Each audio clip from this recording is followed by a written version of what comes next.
वो संपत्ति का मालिक पिता हो गया, क्योंकि इस देश से, इस भारत के अंदर, भारत भूमि के बाहर से जो लुटेरे इस देश के अंदर आए वो महिलाएं लेकर नहीं आई थी।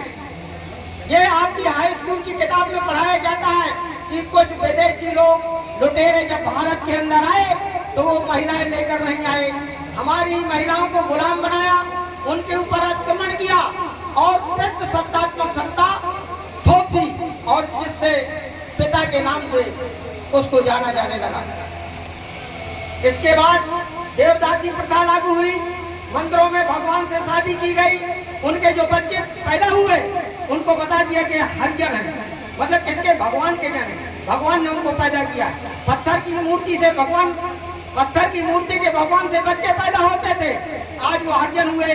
बाद में बाबा साहब डॉक्टर अम्बेडकर ने भारतीय संविधान में उनको अनुसूचित जाति, जनजाति, विमुक्ति जाति इस तरीके से विभक्त करके 6,745 जातियों को एक मुट्ठी में बांधने का प्रयास किया, जिसको उन्होंने दिया SC, ST और OBC का नाम, और उन्हीं का रिप्रेजेंटेशन भारतीय संविधान में किया, जिसकी वजह से आप यहाँ पर बैठे हुए हैं। बाबा साहब के पढ़ने के लिए कैंडल नहीं थी, आज जो एक कैंडल तथागत भगवान बुद्ध के सामने जल रही थी, एक कैंडल उनके नसीब में नहीं थी, वो किसी पार्क में बैठकर उजेले में एजुकेशन करते थे।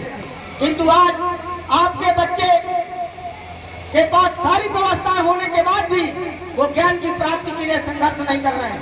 एक भी महिला सड़कों में नहीं उतर रही है अपने अधिकारों के लिए, सिर्फ वो खाना बनाने के अलावा कोई काम कर रहे। बताइए बहने बैठी है, माताएं और बहन, तो इसलिए आपको घर का काम करने के साथ साथ सामाजिक रूप से आपको सहभागिता देनी है। तथागत बुद्ध के विचारों को आगे बढ़ाने के लिए आपको सहभागिता देनी है, उन कार्यक्रमों में शामिल होना है, दान करना है। दान करने से वृद्धि होती है। यदि आप एजुकेशन का दान करेंगे, कोई भी दान करेंगे, उससे आपकी वृद्धि होगी, आपका मनोबल बढ़ेगा। आपका पैसा देने से पैसा बढ़ेगा नहीं, आपके अंदर मनोबल आएगा, आपके अंदर विवेक आएगा, आपको संघर्ष सीखने की क्षमता आएगी, और जब सधर्म बढ़ता है तो इस देश के अंदर गणतंत्र स्थापित होता है, और जब गणतंत्र स्थापित होता है तभी आपको न्याय मिलता है। क्योंकि बाबा साहब डॉक्टर अम्बेडकर ने रिपब्लिक डे बनाया, गणतांत्रिक राज्य बनाया। क्यों बनाया था? क्योंकि तथागत बुद्ध के समय गणतंत्र था, लोकतंत्र नहीं था। आज लोग लोकतंत्र की बात करते हैं। लोकतंत्र क्या है? लोकतंत्र कुछ लुटेरों का संगठन है जो इस देश की शासन सत्ता में बैठ करके आज सारी संस्थाओं को खत्म की जा रही, नौकरियां खत्म की जा रही, रोजगार खत्म किए जा रहे हैं। इवन की तुम पटरी पर, रोड की पटरी पर आप ठेला नहीं लगा सकते आपके अधिकारों का, तो आप भोजन क्या करेंगे?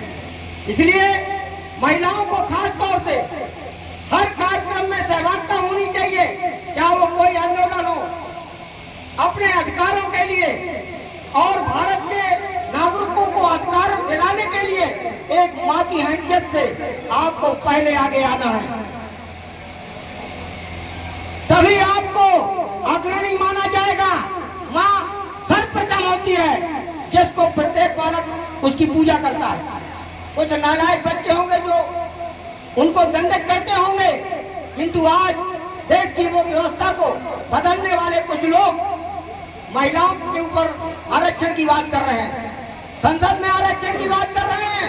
आरक्षण में सांसदों में आरक्षण लागू नहीं होने दिया, क्योंकि वो भी ये मौजूदा सरकार सर्वे कराने में आरक्षण लागू कर रही थी। आपको प्रतिनिधित्व 33% विधानसभा लोकसभा की सीटों में मिलना चाहिए, नौकरियों में मिलना चाहिए, रोजगार में मिलना चाहिए, और प्राइवेट फैक्ट्रियों में भी आरक्षण लागू होना चाहिए। किंतु प्राइवेट फैक्ट्रियों में आरक्षण न लागू कर मौजूदा सरकार ने श्रम कानूनों को खत्म कर दिया। आपके आदमी को 12 घंटे ड्यूटी करना पड़ेगा आपको, तो आपको शारीरिक क्षमता घटेगी और पैसा 8 घंटे का मिलेगा। बाबा साहब डॉक्टर अम्बेडकर ने उस 12 घंटे के काम के घंटों को सीमित करने के लिए श्रम मंत्री रहते उन्होंने 8 घंटे महिलाओं को प्रसूति लाभ, बच्चा होने पर बच्चे को पालने होने के लिए और पेट में बच्चा रहने पर घर में रह करके काम करेंगे और उसका पूरा पैसा मिलेगा। ये बाबा साहब ने अधिकार दिलाया था, किंतु आज की मौजूदा सरकार आपके अधिकारों को खत्म कर दिया और आप घर में बैठे। अरे आपको सड़क में उतरना होगा, आपको संघर्ष करना होगा, आपको अपने बच्चों के लिए संघर्ष करना होगा जिनको आपने जन्मा है। बुद्ध ने भी राजा होने के बावजूद अपना गृह त्याग किया। किसके लिए किया? लोक कल्याण के लिए किया। आज भंते जी यहाँ पर मौजूद है, गृह त्याग कर दिया है। किसके लिए किया है? लोक कल्याण के लिए किया है। आज हम भी खोपड़ी घोटाए हैं, कपड़े नहीं बदले हैं, किंतु हमने क्या किया है? हम 24 घंटे में एक बार भोजन लेते हैं। आप लोग 24 घंटे में एक बार खाइए, स्वस्थ रहेंगे, मस्त रहेंगे, आपके अंदर पावर भी बढ़ेगा। किंतु मैं देखता हूँ कि आज आपके सुबह से शाम तक बच्चे जंक फूड में लगे रहते हैं। तो जंक फूड में लगे रहने से समस्या पैदा होती है। जैसा खाओगे अन्न वैसा रहेगा मन।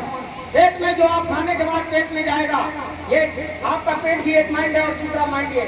यदि आपका पेट सही रहेगा तो आपका माइंड भी सही रहेगा। इसलिए अपनी व्यवस्थाओं को देखने के लिए लुटेरों से सावधान रहिए और संघर्ष के लिए आइए। जय करतल, जय भीम, जय भारत, जय संविधान।